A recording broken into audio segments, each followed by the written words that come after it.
This is the beginner's guide to Microsoft Copilot. In this video, I will show you everything you need to know to get started using Copilot effectively. This is going to be fun. Let's get started. And what is Microsoft Copilot? It's a generative artificial intelligence chatbot. In other words, it's an example of generative AI, similar to ChatGPT or Google Gemini. And in this video, we're going to focus on the completely free version that's web-based. It's a standalone web experience, and it's fantastic. You can find it at copilot.microsoft.com. And when you get there, make sure that you're signed in to your Microsoft account. But once you're at copilot.microsoft.com and you're signed in, there is so much that you can do to use this fantastic tool. And Microsoft Copilot consists of a chat box found here and a panel or pane that's found here at the left. And you can click this button here to show it. It's also called a sidebar.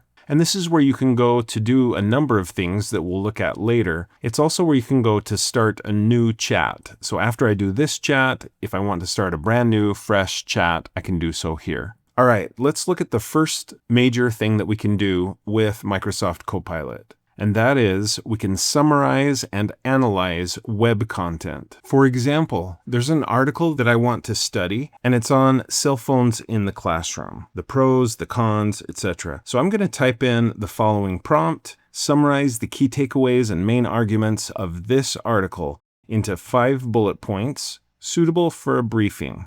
Now notice I'm going to get a quick response. If I prefer, I can click here and choose to have Copilot think deeper. This will take longer, but it produces generally a higher quality result. For now, I'll stick with quick response and I'll submit. And Microsoft Copilot is studying that article and summarizing it. Here are the 5 bullet points that I asked for, and I can review those. Notice that links are provided to the source material, so that's nice.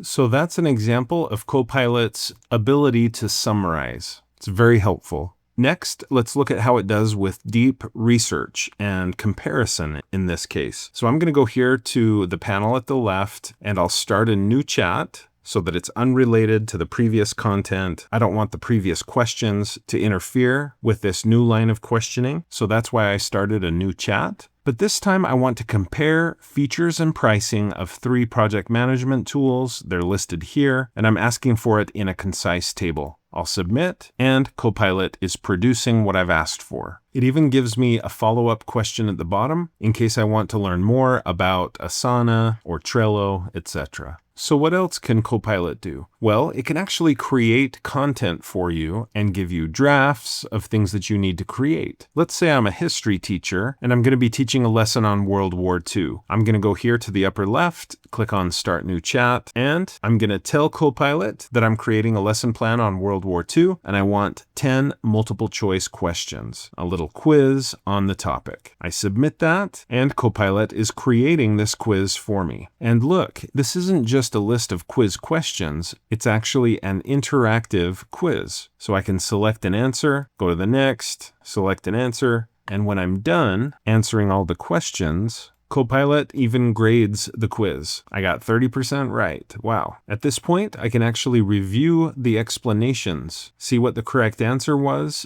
and learn why it was the correct answer. So this is an example of Copilot actually creating something new, not just summarizing or analyzing, but creating something for me. Now notice in the upper right corner of the quiz that was created, I have a share button. If I click the share button, I can copy the link to this quiz, and I could share it with people in these ways below, or I could just post that link in a learning management system like Canvas, and people who click the link would be taken here to the quiz so that they can practice this content. Another example of Copilot being able to create something, not just summarize or analyze, would be, let's say I need to write an email to a client, or maybe to a parent of one of my students, and I'm nervous about it, it's taking me a long time. I can, instead of writing it myself, I can give Copilot some parameters and some other guidance, and then click Submit, and Copilot will write the email for me.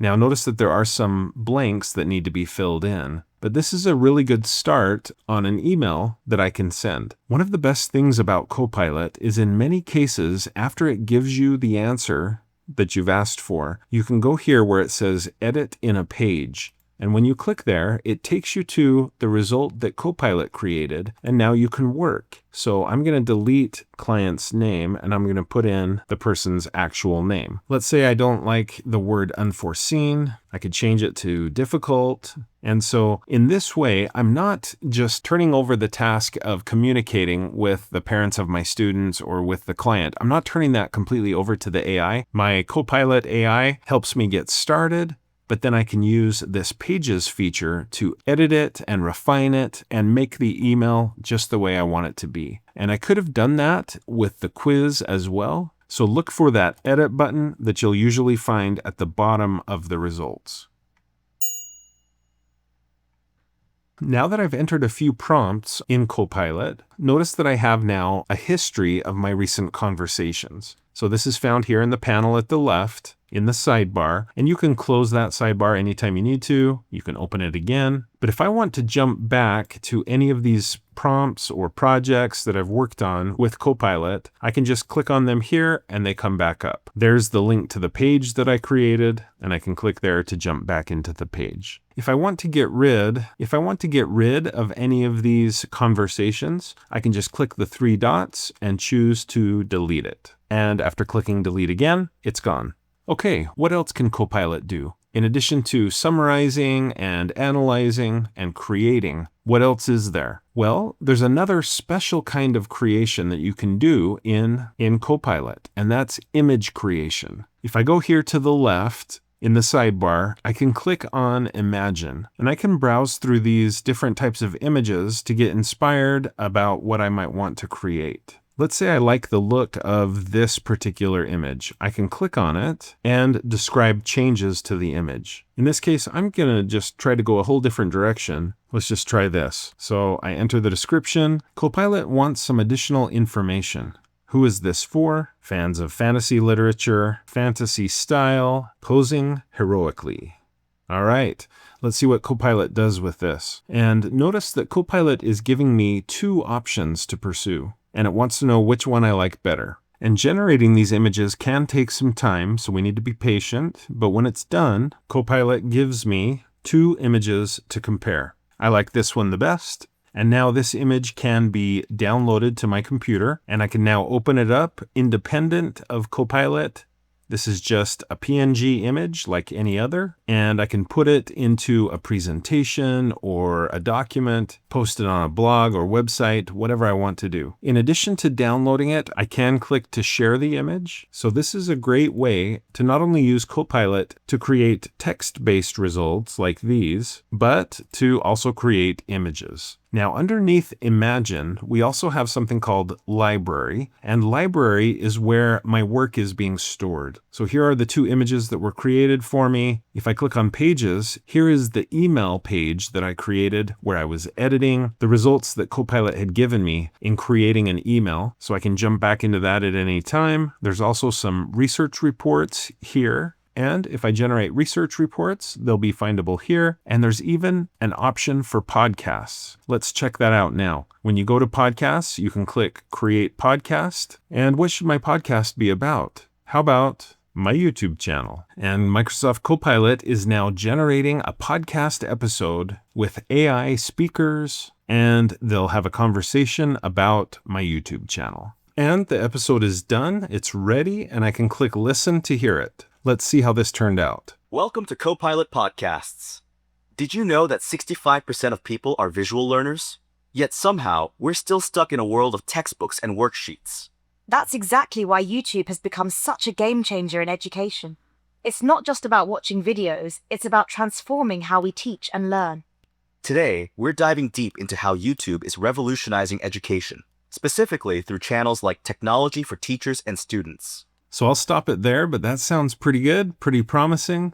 And so again, you can get to that by going to Library and Podcasts. So these are all fantastic tools in Microsoft Copilot, and I'm confident that Microsoft will be adding more and more tools in the near future. You can get a glimpse of some of the coming tools, and many of these work right now, by clicking here on Labs. Let's try Copilot Audio Expressions. If I click Try Now, it takes me to a page where I can type something, maybe a very important message like this, and then I can choose the type of voice that I want. Do I want it to be emotive? Yes, I do, but I could choose scripted or story, and then I choose a voice type. How about velvety and energetic? And then what's the style? How about excitement? And then I'll click Generate. Oh my gosh, you guys. You absolutely have to sign up as a member of my channel. Like, can you even imagine? This is gonna be so epic. The excitement is just off the charts. I can hardly contain myself.